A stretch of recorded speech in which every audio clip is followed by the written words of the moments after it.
Thank you guys for joining us again today with another episode of Pursuit of Purpose. I'm Robbie. I'm Chuck. And today we have with us a very special guest, and I'm going to let him introduce himself, tell us a little bit about himself. Well, hello, my name is Ray Stelly. I'm a former state recognized powerlifter, Eagle Scout, and multi-time marathoner in the push run division. I choose not to let my disability impact the ways that I tackle my goals. Well, that is wonderful. So you said push run division. Tell the audience what that means. The push run division, that's the category where the participant uses a racing wheelchair to cover the distance, such as 5K, half marathon, and even the full marathon. We normally start about 5 minutes before the even the elite athlete for the marathon, mainly because most of us are faster than the general population. Although coming to a stop, that's a whole other ballgame. That's where the trick lies. That and turning, we can't turn on a dime. Yeah, that's something I never thought about. Either of those, that's right. Stopping and turning thing I thought about. Like that kind of occurred to me. Yeah. But the turning thing, can you imagine hitting a 90-degree turn? No. And because it's a wheelchair, yeah, you might have momentum. You might be going 15 or 20 miles an hour if you're not careful. So is it like a lead, or do you lean like a motorcycle, or how do you? It's more of a lean. The back wheels are slanted. I guess with some camber and for stability. Yes, sir. Yeah. And we normally have a guide bike guide that rides the full course. That makes good sense. There's some of those hills. I recently did a marathon in the Rock and Roll Marathon in San Antonio, and going up the hill, I was averaging 1 to 2 miles an hour. Yeah. Going down, applying some brake, which was mainly my hand grabbing the rim, or the glove grabbing the rim. 19.8, 19.9. Wow. I bet that got hot in your hands going down like that. Wasn't applying too much brake to it, but just enough to keep it under control. Oh my word! That's amazing. Like that's a realm that most of us don't understand everything that goes into it, and that's fascinating. Thank you for sharing that. That's right. Amazing. And those chairs are not like your typical wheelchair at all. While they may not have a motor on them, they sure enough are built for speed and agility. You showed me some pictures before the show, and we'll share those with the audience. Yeah, because the image I have is kind of almost like a dragster. You got some smallers in the front and some largers in the back. Got two standard size wheels in the back. Mm-hmm. And the back part of the chair resembles a typical chair, and for the most part, but the center there's a center fork that has a smaller wheel in the center or in the front of the chair. Okay, and that's it's a little bit smaller. And of course, we have a steering handle that's okay. But most of the time, that's for track racing. Okay. Well, I'm going to ask you a crazy question. And you're a guy with good humor. You've got good humility about you. I don't think this will be too embarrassing. Have you fallen out of it? Have you wrecked it in a race or practice? Not falling out, but well, I'm sure you're strapped in. You're probably wearing a seatbelt and everything. As far as wrecking it, I have gotten the back wheels off the pavement a few times. Just due to not paying attention mainly. Oh man. Well, I'm also curious. I mean, we're going to move off from this here in just a second, but I'm curious. So, you know, in NASCAR and other types of racing where there's a vehicle involved, where there's an expression that's used a lot of times, and it's if you ain't rubbing, you ain't racing. So, in your kind of racing, do y'all touch each other's chairs or each other a lot in the start or in the stop or in turns or anything like that? Is there ever? I don't, because most of the races that I go to around the Golden Triangle, I'm pretty much the only one in a racing chair. Okay. The only time that I actually face the competition like that is like at the Houston Marathon. Yeah. And to be quite honest, most of them, you could take my best times, cut it in half, and they would still probably be ahead of that. It's a pretty competitive field then. Right. Well, that's awesome. Are you going to continue doing that? Oh, as long as I'm able. That's great. That is great. So inspirational. So what I'd like to do now is ask you about your childhood, about growing up. Where did you grow up? Where were you born first? Oh, born in Port Arthur at the Park Place Hospital. Okay. Port Arthur, Texas. All right. Texas. Very good. Born and raised in Golden Triangle. Live in Hampshire now. All right. Went to school there. Born and bred Southeast Texas boy. Absolutely. All right. So what was school like for you coming up? School was great most of the time. I was friend with pretty much everybody. Yeah. Let's see. How were grades for you? Grades, depending on the subject, they were anywhere from I could ace it in my sleep to had to stay up all night just to pass. But you were willing to do whatever it took. Absolutely. That's great. What was discipline like in your home? Did you get a lot of whippings? Did you get grounded a lot? How'd that happen? For the most part, I was pretty well behaved. Okay, well that's good. And who all was in your home growing up? It was my dad, my mom, and my brother. Older or younger brother? Younger. Okay, so you're yes. So you were the first experiment. Gotcha. What's the gap in age? Yeah. How far apart are y'all? Roughly 6 years. Okay, that's a pretty good sized gap. Yeah, that's in the family dynamics world we call that a significant only, meaning you were pretty much done, and he, like say with high school, he was just coming in. So you almost kind of had two different friend groups and all those sorts of things. I graduated in 06 and he graduated in 2013. Well, there you go. Yeah. Yes. That makes a lot of sense. Right. So while you were in school, was there anything particular you were involved in? I think you did mention some athletics, but were there other things? The main thing was the powerlifting through high school. Did a little, or I was on a couple of the UIL teams for mainly geography and social studies. Okay. So I want to ask you this, and for our audience, just so that they know, the ones listening will definitely have some questions, and the people viewing as well. Tell them about your differences, about what makes you different from the rest of the world as you see it. I have cerebral palsy. Okay. I walk with a slouch. You call it a slouch. Well, funny story about that.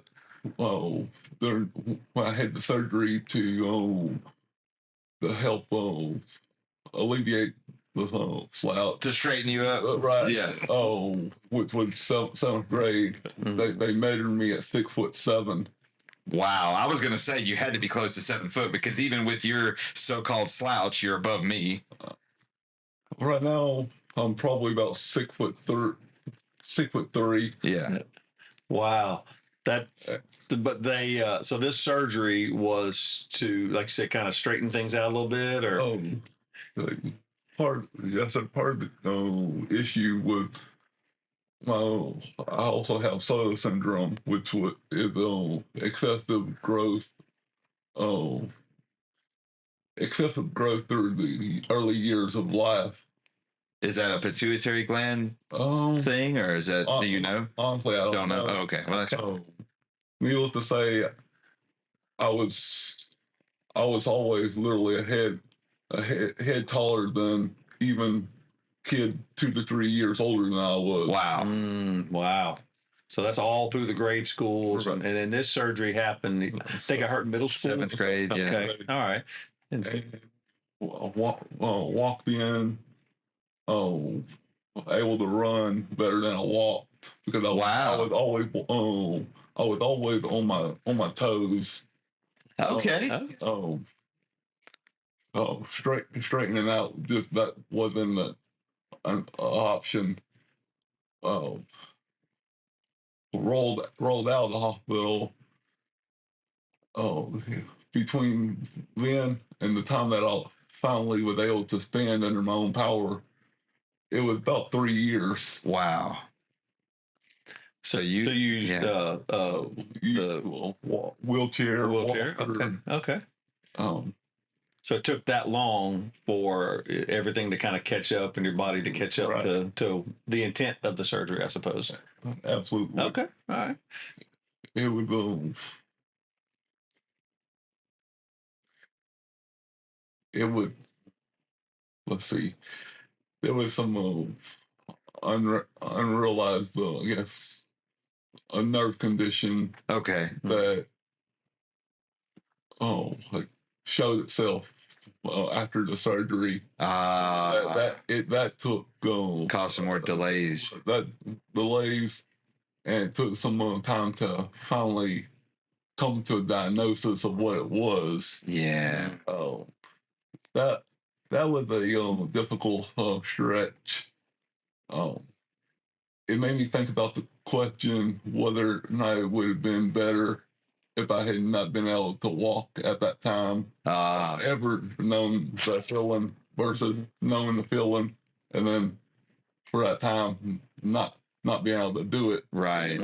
You had to take 3 years off from walking, basically.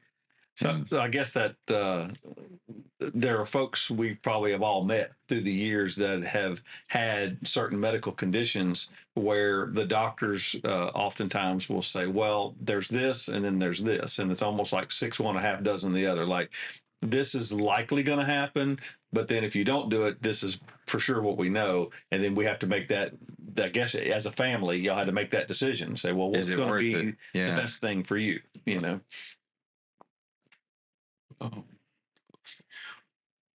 There was a few times that after the fact that I had questioned whether or not it was a wise decision, but well, did your parents were you involved in the decision pretty heavily? Did they ask you what do you want to do and all that kind of stuff? Yes, sir. Yeah, that's good. We had all discussed it. Yeah. Once the initial shock had wore off, I knew that I wanted to walk across the stage at graduation, which thankfully I was able to achieve. Mm-hmm. Well, you are very inspirational in that. Just that story alone that's beautiful. That's amazing. You overcame some pretty difficult things in a young life, in your early years.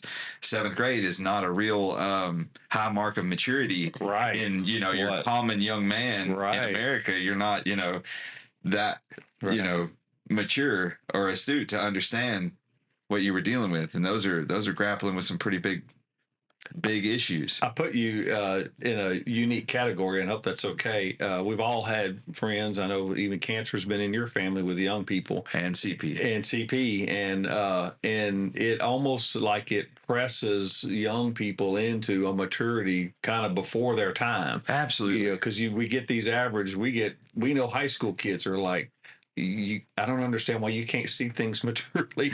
But obviously you kind of got pressed into it early as a young man, and responded to it well. And I want to hear more about the overcome story too. We'll get to that for sure.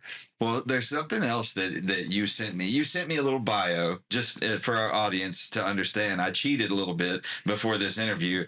He shared with me about himself before we set this up. So you told me in that you attained Eagle Scout status. Now, that's not an easy thing to do. I have two boys that both were in scouting, that neither one attained Eagle Scout status. And you did that amidst all this that you were dealing with. You had to have, because those are the ages in which you're building your scouting progress. So how did that come about? How did you get to be an Eagle Scout? It was about a 4-year process. I started the Boy Scouts actually a little bit late. Okay. Than most.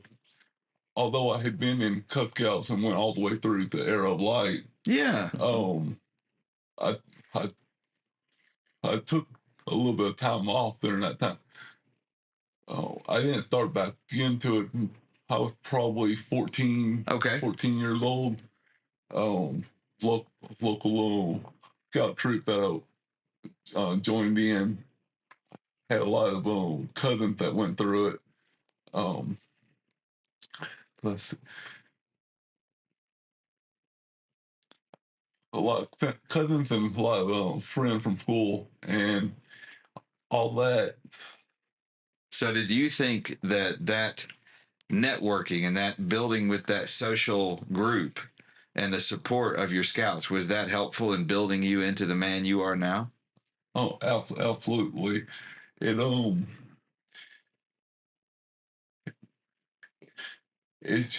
showed me that besides the family, I had a additional support group. You belong somewhere. Right. You had a group that loved you, that didn't have to. They chose you. Right. And you were a part of something bigger than yourself. I was just one of the guys. That's right.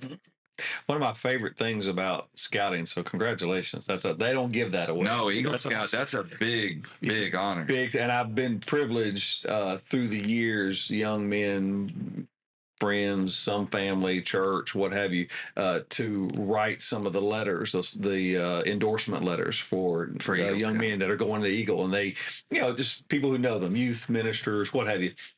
But one of the things I often liked about scouting, and I'm one of those guys, like, you kind of had to choose. You couldn't be in two places at the same time. So you're either going to be in your sport or you're going to be in scouting. I would have done scouting, but sports, was the option.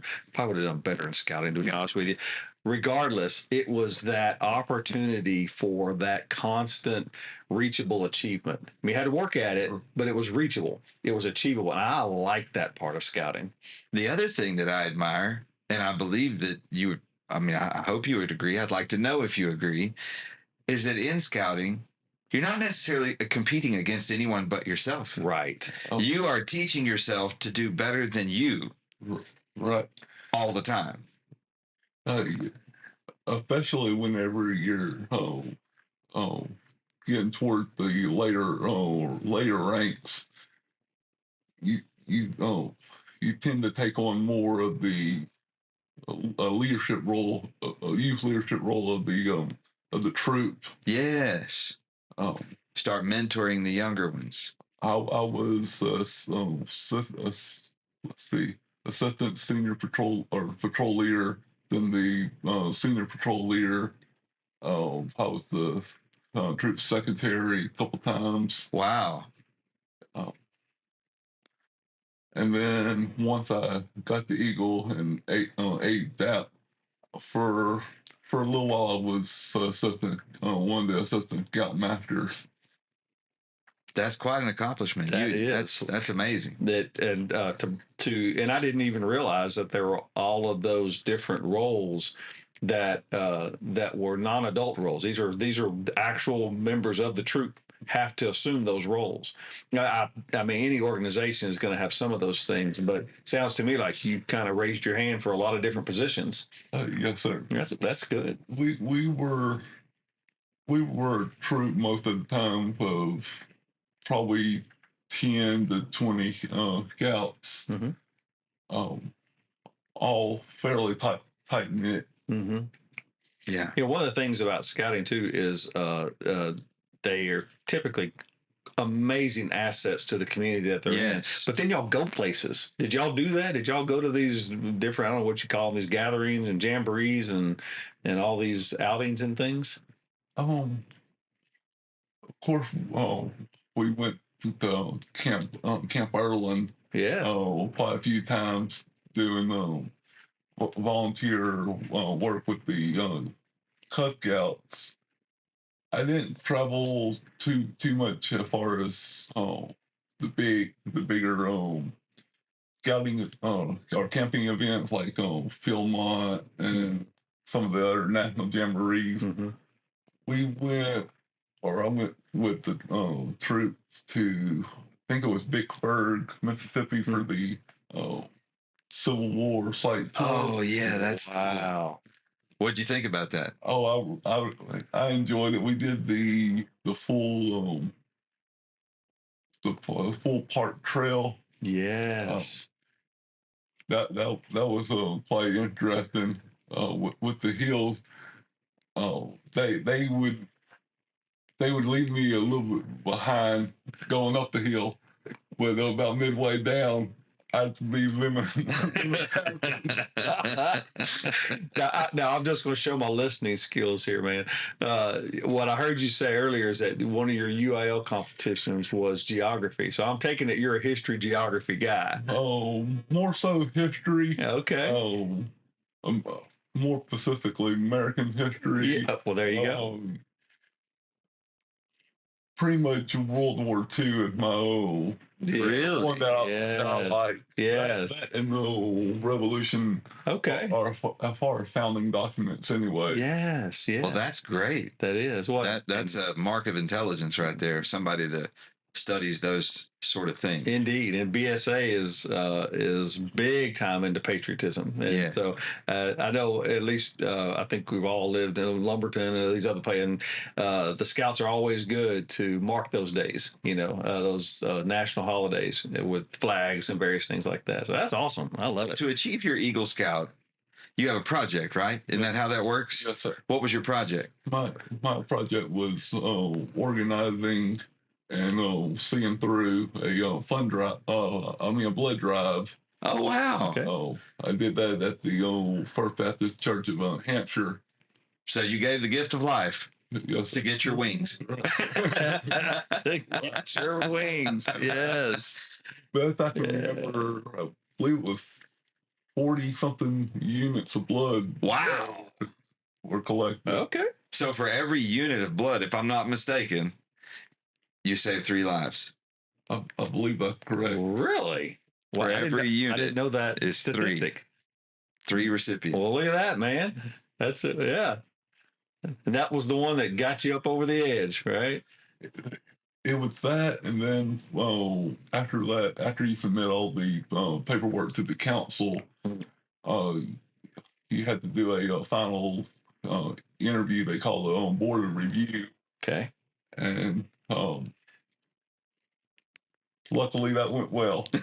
Luckily, I don't think luck had much to do with that. Correct. I think that was a lot of planning, a lot of energy and effort, and I think you earned that. Yes, for sure. For sure. So we wrap up high school, and I presume you're a little older than high school now. Yeah. What came next? Well, I want to ask him what he wanted to do when he was in high school. What did you want to become? What was your idea when you were still in high school? What were you thinking about to make yourself into? Honestly, I was all over the place. That's pretty normal. Mm-hmm. I ended up choosing to go to LIT for computer drafting to get my computer drafting degree. Okay. Did you finish that? Yes, sir. Very good. Very good. So is that's a 2-year program or a 4-year? What is that? It was I got the associates. It was 2 years. Okay, very good. But it took me 3. That's not that out of the ordinary. No, it's not. It's not. My daughter recently found my transcript from my college years, and this is just getting out the first time, not the second. I did end up going to Lamar for more schooling, but she's looking at it and she's like, "You went to 7 different colleges?" I go, "Well, I was a little lost." She goes, "Really?" "No, look at the dates. They were all summer schools." But I really only went to one college. But it took a little while to get out. I was more than it should. Yeah. So it's okay. We're all in good company here. That's amazing. So I'm sorry to have interrupted your question from before, but I really wanted to know what your thoughts were and ambitions were while you were still in school. Yeah. So far throughout this interview and our time together, as brief as it's been, I take you to be a man of ambition, someone who is driven to create yourself into more than what you are, no matter where you are.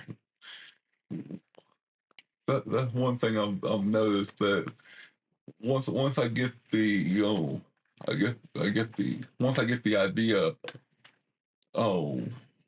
and decide that something I'm gonna pursue, it might take me a few years to get started on it, but once I do, I tend to carry it out.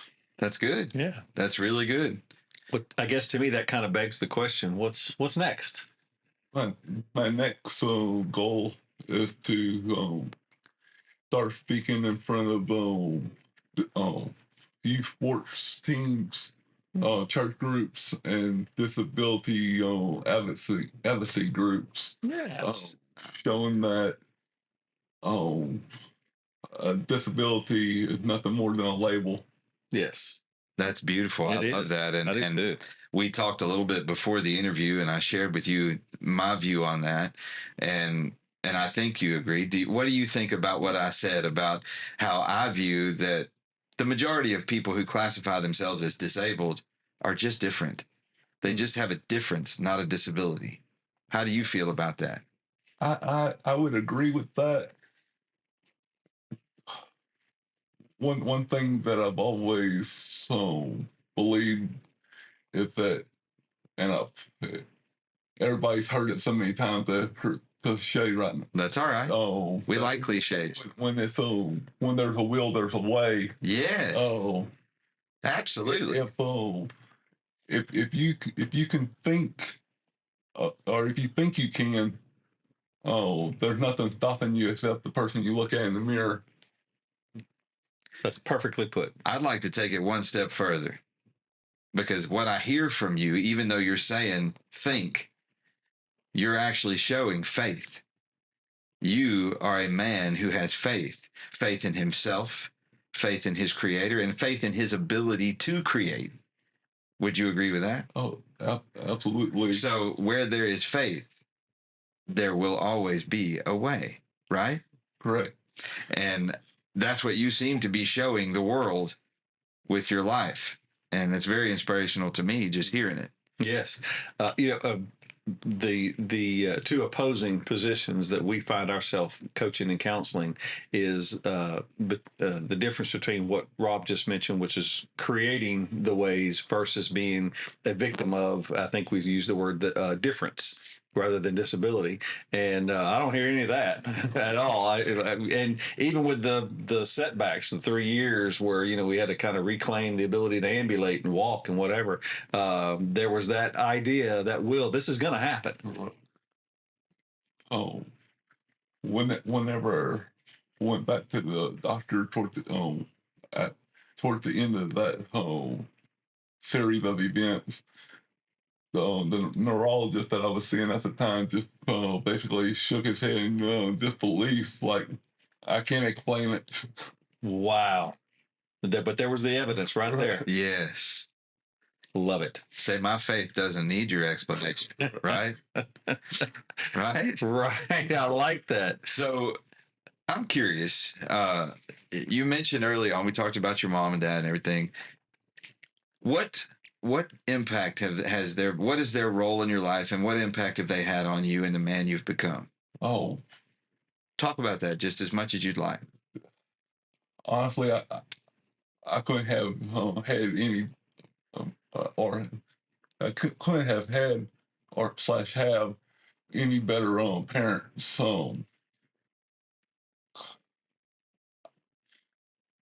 We never really the difference or the disability. You can call it whatever you want. Was never really a we were all aware that it was there, Right. Mm-hmm. but it was never something that we used as a crutch. Matter of fact, most of the time when I was really young, they would have to tell me to slow down. You're gonna end up wearing yourself out. Because walking or thinning for any length of time, I would literally stand or walk enough that they were right. I would wear myself out just proving to myself that I could do it. Well, if there was I'm so sorry. If there was a message that you could give to your mom and dad right now, tell them something. What would you tell them right now about how your life was being their son?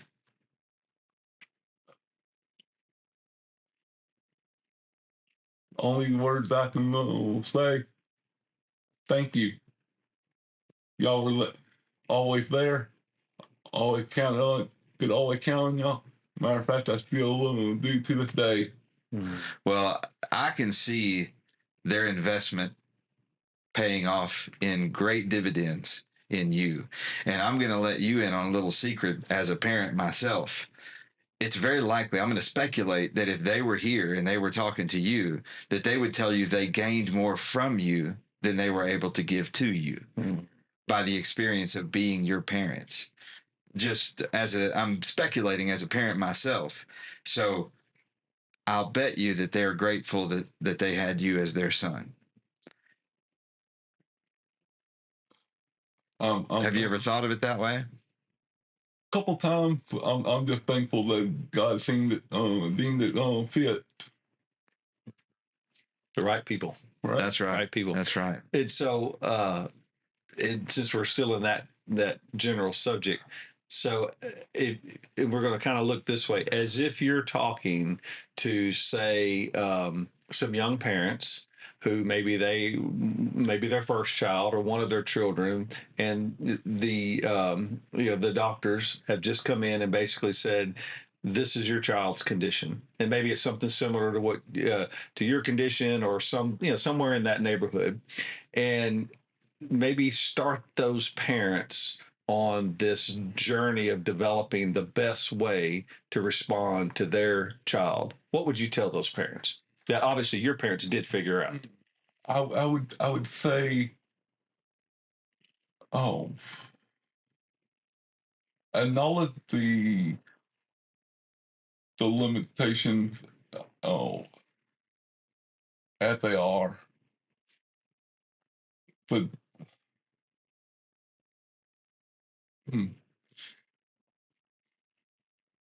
let's see. Take your time. It's okay. It's good. Acknowledge the limitations as they are. Acknowledge that the limitations that they are, but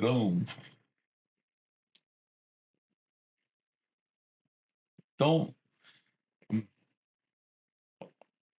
I guess, help to show the kid that that the limitations that they aren't always, they're never static, that there's always the opportunity for growth. So don't let the limitations be the boundaries of that kid's life. Right. Let them live beyond their limitations. Is that what you're trying to say? Right. Yeah.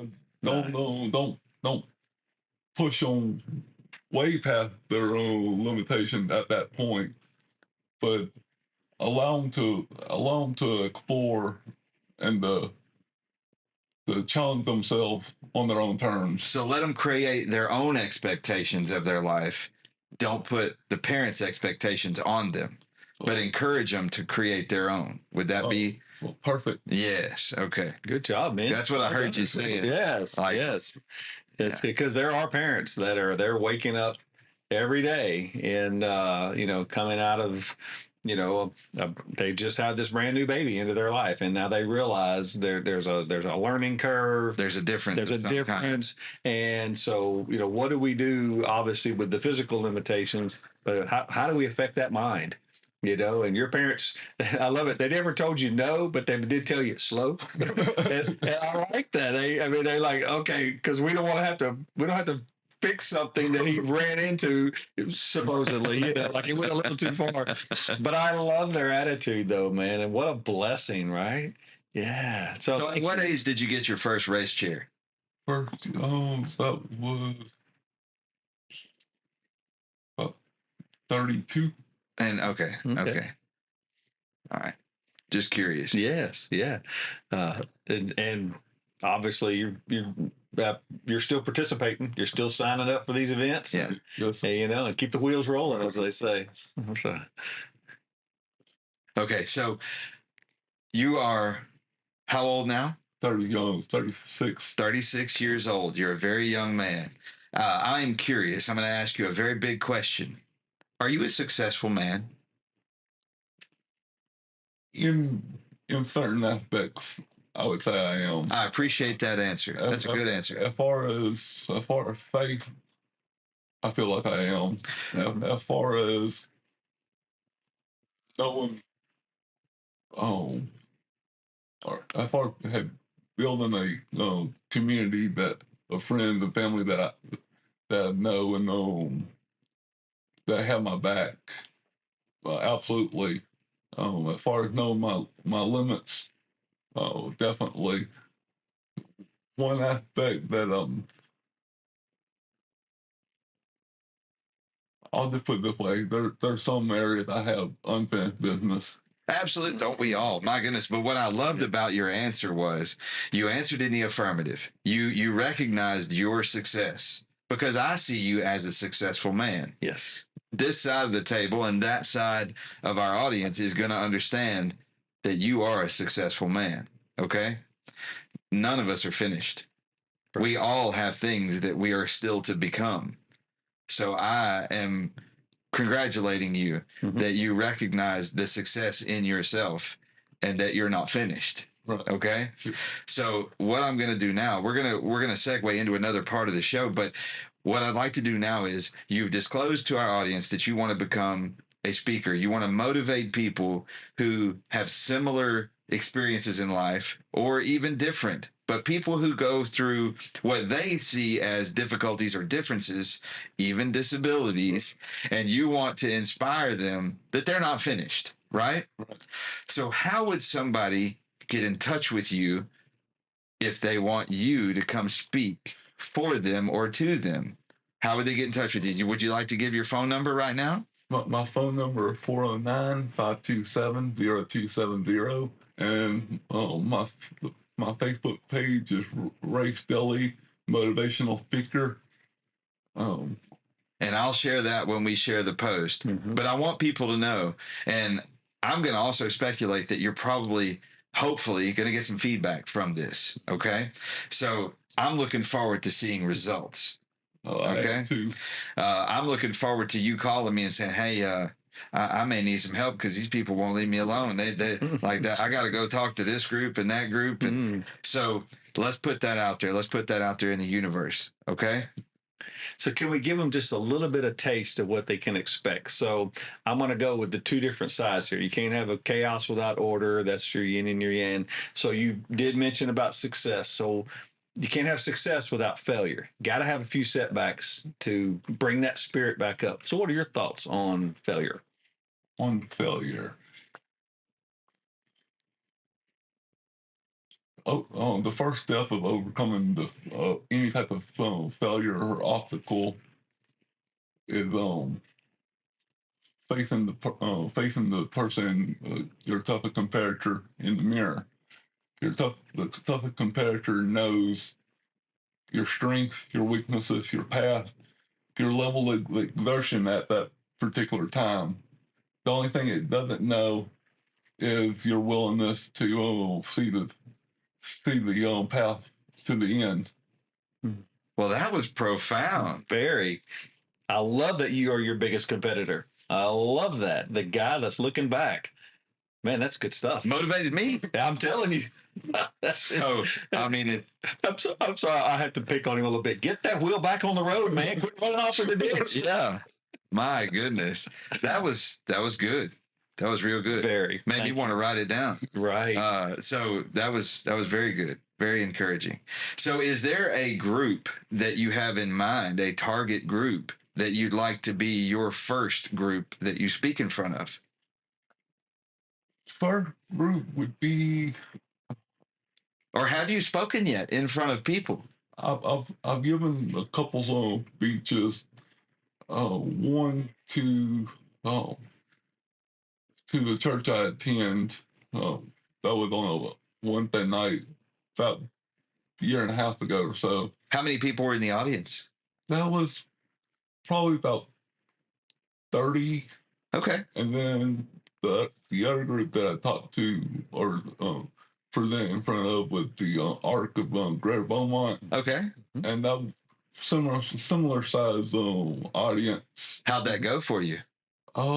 Feedback was great. But how did it feel for you when you were up there doing it? For me, the first 30 seconds to a minute was the most nerve-wracking. Once you break into the stride, it felt comfortable. Just like running a race. Right. Right. Good deal. No, that's inspiring, and I love it that you do have these friend groups, church, and then of course art, and that, which is the best place to start. Let's start with the people who are rooting for us, and get those skills down. And we often tell folks, Rob does a lot of coaching with people, start with the people and then from there, after you get that confidence going, man, it's going to break free.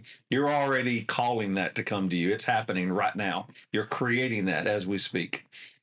Look at where you are. Yes. Look at what you're doing. Yes. You're doing it right now. So if you had to predict, if you could look ahead, it's because you're a very young man, 36 years old. By the time you're 40, what do you want to have already done? It's only 4 years down the road. I want to have spoken in front of groups of 100 plus. Okay, that's good. I want to continue the marathon journey by going to another round that I haven't yet done, the ultra marathon. What's an ultra marathon? That's anything over the 26.2. The shortest race is, I believe, a 30-mile or 50-kilometer race. Wow, where do you even go to do that? Right. That's part of the difficulty with the chair. Most of the ultras, they're trail races, and the chair just not feasible. Yeah. I'd probably end up signing up for one and doing it virtually on one of the training places I currently use. Okay. That's a really cool concept. I didn't even know that was possible. I didn't either. That's pretty amazing. Technology is really changing the landscape. So you just measure the distance, but in a place that's more applicable to the chair. Is it a simulator like where it? Most of the time when I do a virtual race, anything more than anything more than a 10K. Yeah. I normally go to the Gulf Terrace hike and bike. Okay. And just make the 2-mile loop. dozens of times. Dozens of times. That's actually that's really neat. That is. And you so you register to the event, and then somehow or another you just log distance and time and such. Yes, sir. I use an app on my phone. Okay. It's mounted to the chair. Yeah. That's amazing. I Like learned that. where there's a will, there's a way. Absolutely. Where Like, there's a will. Yeah, that's amazing. Like you've opened my understanding up to a whole new realm of possibility. That's right. Thank you for sharing that. That's amazing. Well, And I hope that other people who experience life on wheels will hear what you're saying and understand that they too could take part in this type of an experience if they want to, that there are options for them. I didn't know that. Didn't either. That's amazing. First I learned of that today. Thank you. So if you had to, or if you could say something to people, young people who are experiencing life on wheels or similar experiences, and they're in their younger part of life, like let's say that they're just entering into adolescence, 10 years old, 12 years old, maybe even 8 years old, but they're coming into that age where they start to understand the world around them a little bit, and they start to really see the differences and feel the differences. And is there any advice that you might want to give to them? I know as far as in the way I approached it, the first thing I had to do with the condition was accept it and just come to terms with, okay, this is what I can currently do. This is what I currently can't do. How do I want to navigate this? Once you do that, the horizon of whatever you think you want for yourself. So you've got 3 different perspectives to look at. I mean, if I'm understanding you right, you've got where you are, where you can't go yet, and where you want to be. Is that right? Yes. And you have to, what you're saying, if I understand you right, is that you have to accept where you are first. And you have to understand where you can't get to yet. And then you have to have ambition for where you want to be. Is that right? Perfectly said. Okay. I just wanted to make sure I was understanding what you said.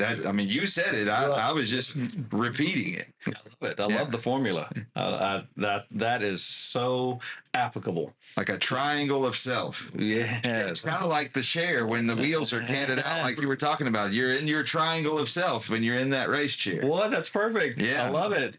Just keep them just stay off the gravel. Yeah. Stay on the pavement.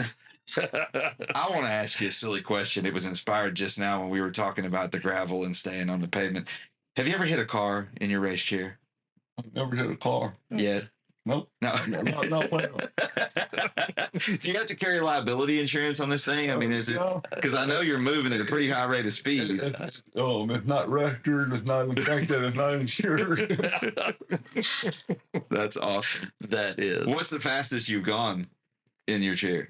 The fastest that was on the downhill or as much as we have hill around here. Right. The fastest. The 19. That was the fastest. 19.8. Were you ever scared?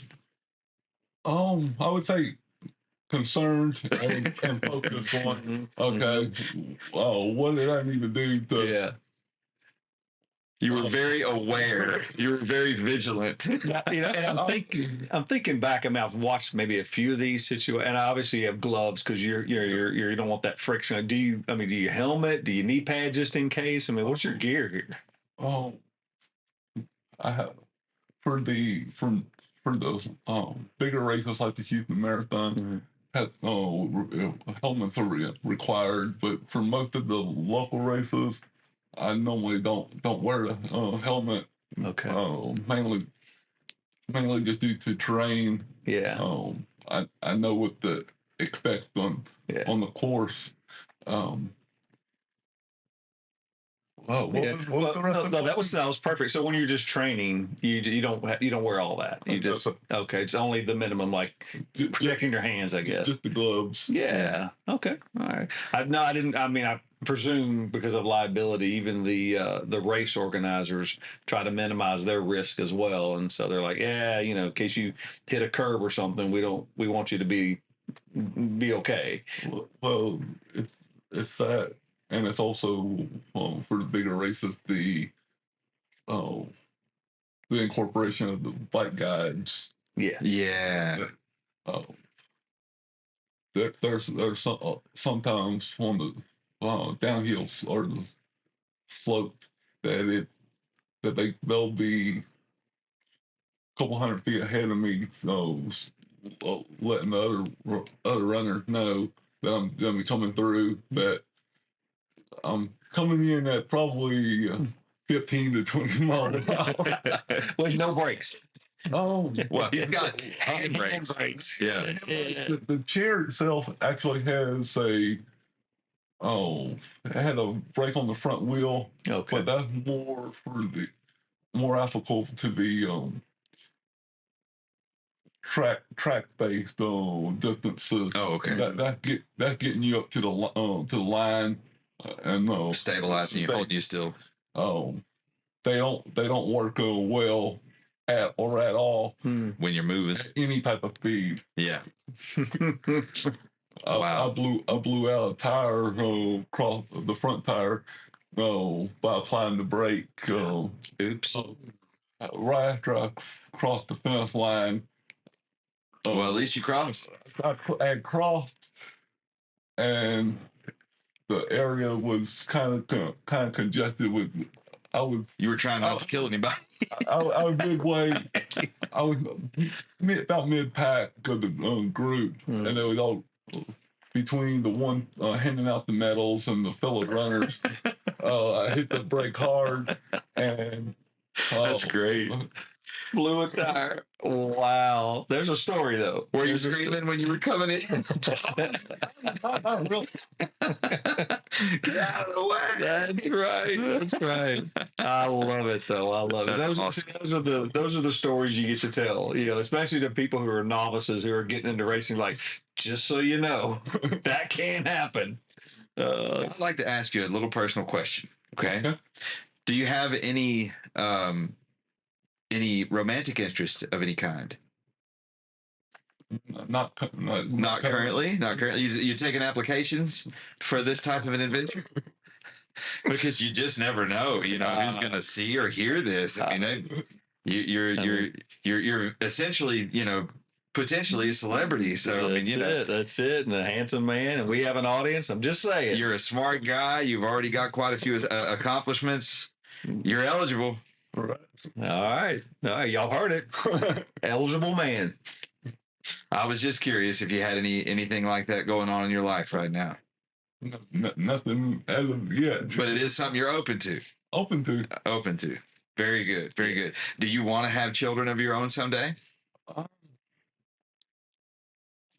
Honestly, I'm not opposed to it, but then again, I have a nephew who I enjoy hanging out with. If that's as close to being a parent as I get, then so be it.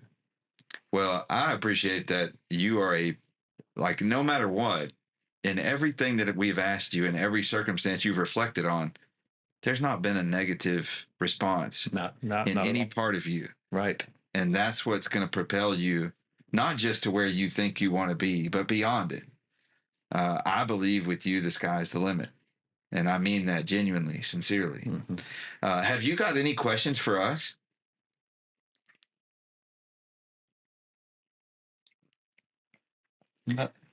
No, not really. Well, thank you for being our guest. You have been an excellent inspiration, and our audience is going to appreciate you. And can't wait to circle back and see how things go. You only have 4 years. No, I'm just kidding. I can't wait to see what the next incarnation of Ray Stelly is, and I look forward to attending rallies and functions where you're on the stage, getting everybody pumped up, getting everybody to understand what they can become and what they need to do with their lives to be better and become better humans. I love it. I mean, I really am looking forward to that. Is there any last message that you'd like to give to the audience? Only the last message I would say is don't be afraid to pivot if your dreams or goals don't scare you. You're not dreaming big enough. Oh, I like that. I do too. I like that. Wow. If your dreams or goals don't scare you, you're not dreaming big enough. That is great. That's going to be a quote right there, man. Well, Ray, thank you so much for joining us today. It has been a great honor and privilege. And I hope our audience out there has enjoyed it. I hope you guys will reach out to him if you have a function or an event where he can come and speak and motivate and inspire the crowd. Please reach out to him. Again, my name's Robbie. I'm Chuck. And we've had with us Ray Stelly. Stelly. And y'all know where to find him. Just rewind a little bit and go back and find him. Again, it's been Pursuit of Purpose. Y'all have a great day.